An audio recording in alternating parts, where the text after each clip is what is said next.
Hello viewers, আজকে আমি ডিম দিয়ে মোমো বানাবো।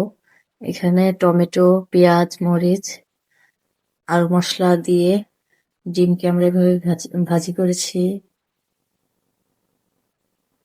আটাটাকে এভাবে গরম পানি দিয়ে ছেনে এভাবে ছোট ছোট করে ডো বানিয়ে রেখেছি। আটার ডোটাকে এভাবে বেলে নিয়েছি। তারপর এভাবে হাতের সাহায্যে মোমো স্টাইল করে বানিয়ে নিলাম।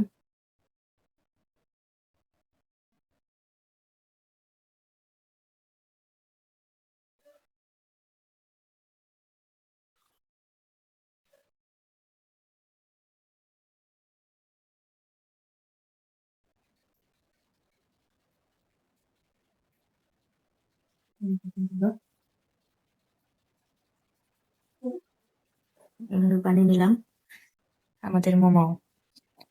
এখন সিদ্ধ করব, তাহলেই হয়ে যায়।